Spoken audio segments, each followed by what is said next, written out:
Ok, entonces vamos a ver ahora lo que es la presión y vamos a definir lo que es un gas ideal.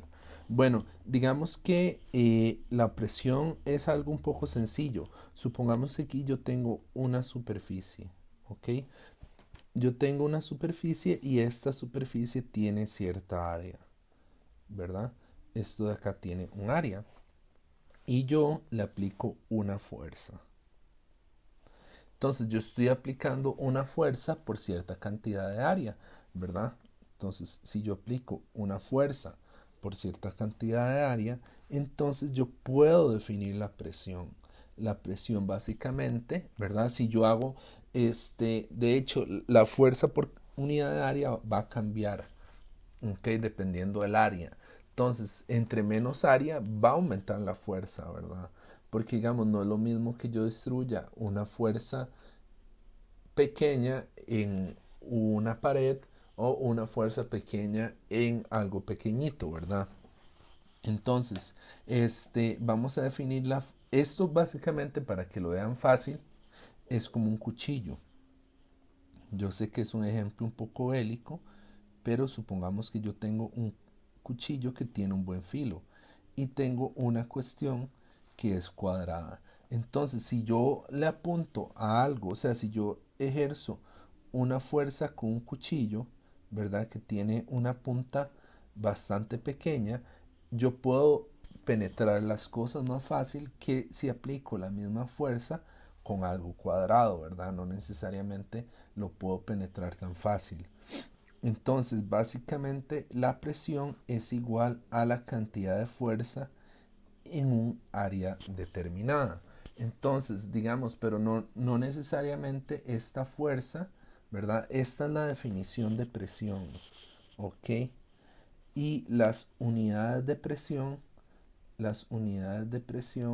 se van a dar en pascales, ¿ok? Los pascales. Y tratando de ver más a fondo, entonces un pascal, ¿verdad? O los pascales se pueden definir como newton entre metros a la menos 2, ¿ok? Porque, digamos, la unidad de fuerza es newtons y la unidad de área es metros a la 2, ¿ok? Entonces ahí tenemos esto, pero también podemos ver que no necesariamente esta fuerza tiene que ser necesariamente accionada de manera perpendicular.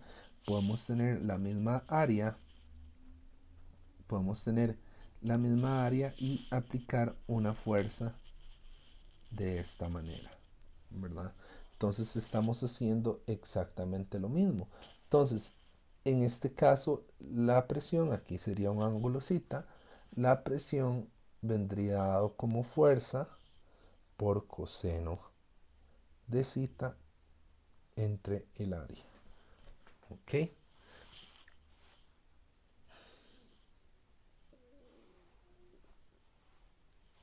Aquí está la definición. Entonces, después de esto está bastante fácil, ¿verdad? Podemos ver, digamos, si tenemos un cilindro con un radio de 0.12 metros, ¿verdad? Y una masa de 15 kilogramos, podemos encontrar la presión, ahí me disculpan, podemos encontrar la presión que ejerce en una superficie.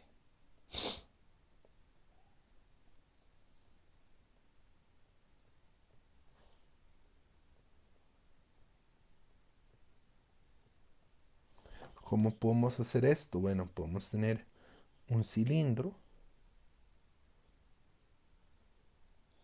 ¿verdad? Que tiene una masa de 15 kilogramos. Entonces, aquí va a haber una fuerza, ¿verdad? ¿Cuál es la fuerza que se está aplicando sobre la superficie? ¿Verdad? Si él está en una superficie. Bueno, esta fuerza en este caso va a ser mg. ¿Y cuál es el área en la que está siendo aplicada? Bueno, el área va a ser aplicada en este circulito acá, que es, digamos, donde se coloca el cilindro. Entonces, en este caso, la presión vendría dada como fuerza, que sería el peso, entre el área, que sería pi por r a la 2. Entonces, fácilmente podemos ver que la masa son 15 kilogramos por 9.8 por pi abajo, y arriba el radio son 0,12. Entonces, básicamente, este cilindrito va a causar una presión de 3249 pascales. Para que se den una idea, la presión de la atmósfera a nivel del mar es este 105.000 pascales aproximadamente. ¿Ok? Entonces, vamos a ver qué es un gas ideal.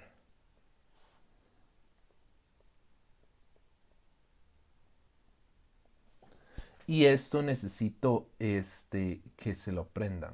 Entonces, un gas ideal es una forma de modelar un gas.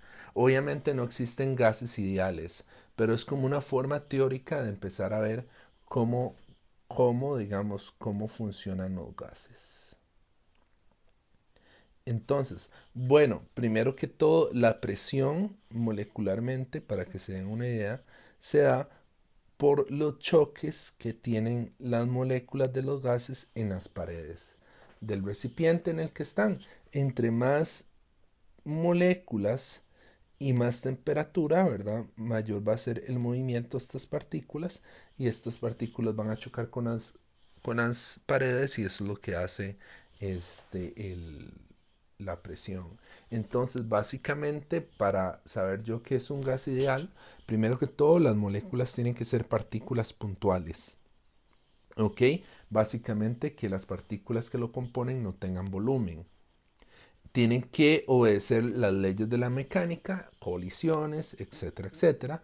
No existen fuerzas entre las partículas, o sea, entre ellas no existen fuerzas intermoleculares. ¿Ok? Esto es importante, no fuerzas intermoleculares, excepto solo cuando colisionan entre ellas. Básicamente, el tiempo que duran colisionando, o sea, son colisiones perfectamente inelásticas, las de las partículas. Este, las colisiones entre las partículas y el contenedor, ¿ok? Entre las partículas y el contenedor son perfectamente elásticas, ¿ok? O sea, no hay pérdidas de energía. Y las moléculas tienen velocidades, un rango de velocidades de manera random. O sea, sí, se mueven y sus velocidades son random. O sea, yo no puedo saber cómo se mueven en realidad. Y para lo que hay que saber es que para modelar un gas ideal, ok, un gas se aproxima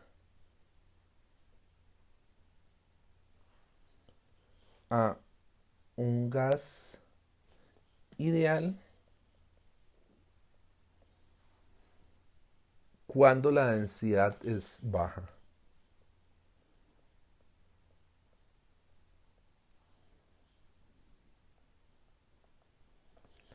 Y ahora vamos a profundizar más en otro video sobre lo que es el gas ideal.